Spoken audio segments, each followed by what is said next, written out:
Mengapa Ibrahim yakin?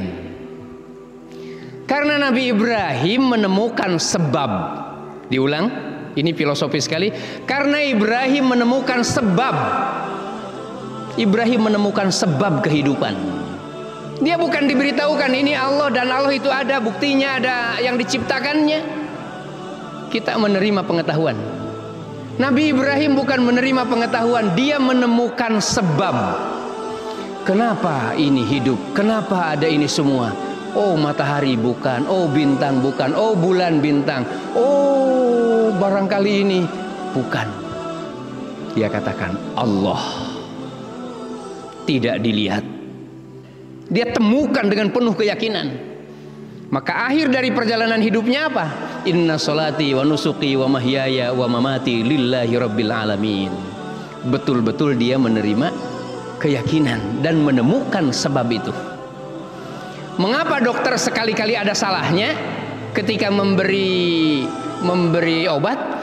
Karena dia tidak menemukan sebab yang tepat. Maka didiagnosa sakit sebelah dadanya di bawah. Dek, dek, dek, dek. Oh barangkali ini. Terus kalau malam biasa buang air kecil. Kadang-kadang buang air kecil, kadang tidak. Oh kalau begitu bukan dikandung kemih. Duga-duga. Ya sudah, ini dicoba dulu. Ya. Kalau dia menemukan sebab, insya Allah obat itu kena dan jadi. Tidak ada sebab yang bertemu dengan akibat kecuali sembuh. Kenapa bengkel bisa memperbaiki motor yang rusak? Karena dia menemukan sebabnya. Oh ini businya tidak jalan, ganti busi, hidup. Karena sebab dari perapiannya di busi. Ini businya bagus. Penyebab busi apa? Oh di boben. Lihat bobennya, oh ini putus, disambungkan, hidup. Kenapa Pak Dudi kemudian membawa motornya diputar-putar, di bengkel diputar juga segala? Tidak kena karena dia tidak tahu sebabnya apa. Ternyata sebabnya tidak ada bensinnya.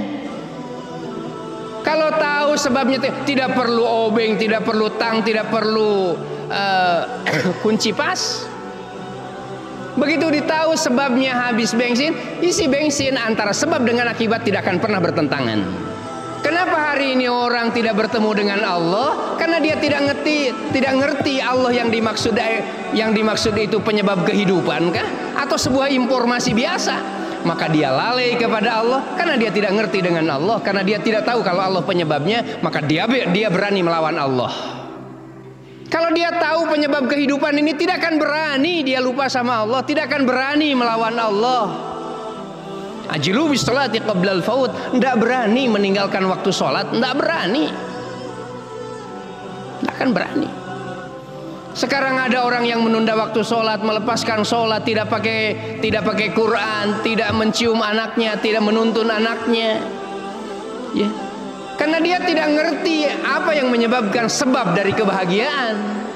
Padahal Allah sudah katakan bahagia kamu, tapi penyebabnya sholat ya, kata Allah. Qad aflahal mu'minun alladzina hum fi sholatihim khashi'un. Sholat itu penyebab dari bahagianya kamu. Karena sholat yang dilakukan tidak tahu itu penyebab kebahagiaan, maka dia carilah penyebab-penyebab yang lain. Kalau dianggap penyebabnya itu adalah benda, penyebabnya mobil, maka ingatannya ke mobil, ingatannya ke benda, ingatannya ke dunia. Ta'du ainakan hum turidu zinatal hayatid dunya. Sholat kan sampingan pada ini. Kenapa? Karena dianggap bukan penyebab kebahagiaan, padahal yang dicari kebahagiaan. Dicari uang karena dianggap itu kebahagiaan. Apa yang menyebabkan kita nikmat? Bukan beras, bukan nasi, lidah. Coba tidak ada lidah, coba tidak ada tenggorokan, coba lidahnya sakit, tidak ada makanan yang enak. Tidak ada makanan yang enak. Boneka kenapa tidak bisa menemani kehidupan? Tidak ada lidahnya. Kenapa dia tidak bisa melakukan ibadah suami istri? Karena tidak ada alat kelaminnya. Hari ini manusia seperti boneka, karena tidak ngerti kebahagiaan. Tidak ngerti kebahagiaan. Banyak sekali ini obat dijajarkan, sakit di pinggangnya, pakai obat ini tidak kena, pakai obat tidak kena, pakai ini obat tidak kena. Ternyata penyebabnya kurang minum air.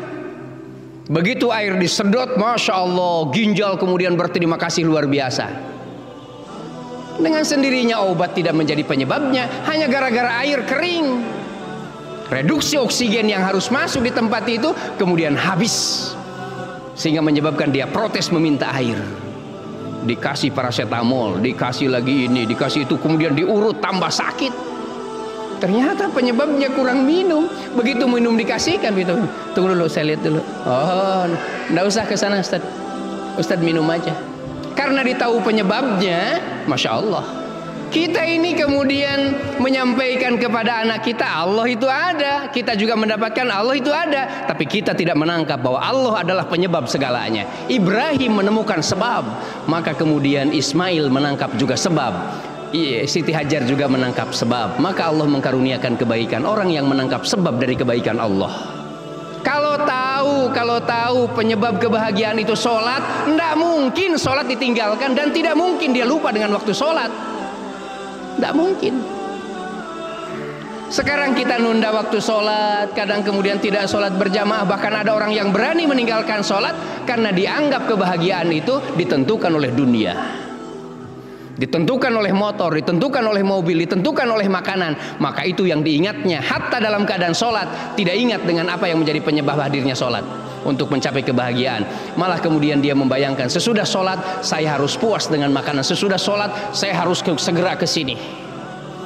Merencanakan dunia dalam sholat. Ini yang menyebabkan sholat tidak menjadi sebab kebahagiaan kita. Maka Nabiullah Ibrahim menempatkan posisi sholat sebagai penyebab dari segala-galanya.